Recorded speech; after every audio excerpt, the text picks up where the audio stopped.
देश इस वक्त पहलगाम हमले को लेकर गुस्से में है और कार्रवाई की मांग कर रहा है। लेकिन इस वक्त भी मुस्लिम पर्सनल लॉ बोर्ड और कुछ मुस्लिम संगठन नए वक्फ कानून का विरोध करने में लगे हैं।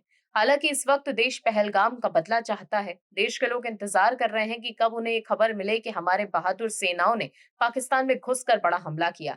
हालांकि पहलगाम हमले के बाद भारत ने पाकिस्तान के खिलाफ एक और सख्त एक्शन लिया है। मोदी सरकार ने राष्ट्रीय सुरक्षा और आर्थिक रणनीति को ध्यान में रखते हुए पाकिस्तान से आयात पर बैन लगा दिया। भारत सरकार ने पाकिस्तान में पैदा होने वाली या वहां से आने वाली सभी वस्तुओं के प्रत्यक्ष या अप्रत्यक्ष आयात पर पूरी तरह प्रतिबंध लगाया है। ऐसे में अब भारत का पैसा पाकिस्तान नहीं जा पाएगा। सरकार के इस फैसले से आप खुश हैं तो कमेंट में यस जरूर लिखिए। ये निर्णय तत्काल प्रभाव से लागू किया गया है, चाहे वो वस्तुएं स्वतंत्र रूप से आयात योग्य हो या विशेष अनुमति से आयात होती रही हो। वहीं वक्फ संशोधन अधिनियम को लेकर 5 मई को फिर से सुनवाई होनी है।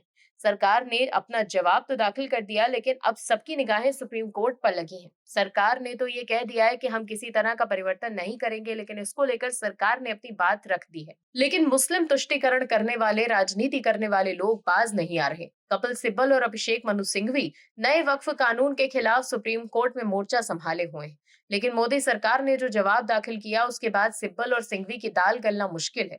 वहीं नए वक्फ कानून के एक विरोधी को सुप्रीम कोर्ट ने बड़ा झटका दिया। समझने वाली बात तो ये है कि देश का विपक्षी दल सिर्फ लोगों को गुमराह करने की कोशिश कर रहा है, जिसका पर्दाफाश होने वाला है। आपको बताते हैं पूरी खबर विस्तार से। वक्फ संशोधन अधिनियम 2025 के खिलाफ देश भर से 70 से ज्यादा याचिकाएं सुप्रीम कोर्ट में दायर की गई हैं, जिन पर उच्चतम न्यायालय में सुनवाई जारी है। इस मामले में एक और याचिका दायर की गई थी, लेकिन सुप्रीम कोर्ट ने उस पर सुनवाई से इनकार कर दिया। सुप्रीम कोर्ट ने साफ कह दिया कि वक्फ मामले में अगली सुनवाई 5 मई को होगी।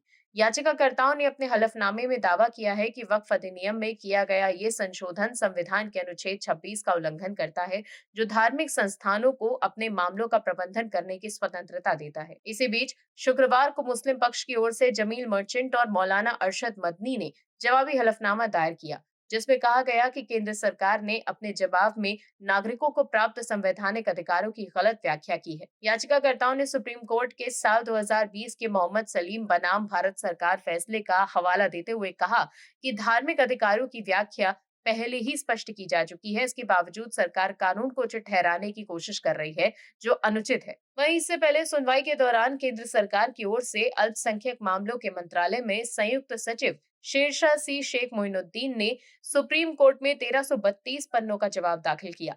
सरकार ने स्पष्ट किया कि वो अधिनियम के किसी भी प्रावधान पर अदालत द्वारा रोक लगाने का विरोध करती है और ये तर्क दिया कि अदालत को केवल अंतिम निर्णय देना चाहिए, न कि कानून पर रोक लगाई जानी चाहिए। सरकार ने आरोप लगाया कि एक जानबूझकर भ्रामक कथा रची जा रही है, जिससे ये भ्रम फैलाया जा रहा है कि बिना दस्तावेजों वाले वक्फ इस संशोधन से प्रभावित होंगे। केंद्र सरकार की ओर से दिए गए जवाब में कहा गया कि वक्फ बाय यूजर को मान्यता देने के लिए ये जरूरी है कि उनका पंजीकरण 8 अप्रैल 2025 तक हो जाए। वहीं एक ऐसा मामला सामने आया जिससे सब हैरान हैं। दरअसल मुस्लिम पर्सनल लॉ बोर्ड के वक्फ कानून के खिलाफ सोशल मीडिया पर एक वीडियो पोस्ट कर बुधवार रात को 15 मिनट के लिए घरों की लाइट बंद करने की अपील की गई थी, लेकिन इस अपील को एक लाइनमैन ने ज्यादा ही गंभीरता से ले लिया।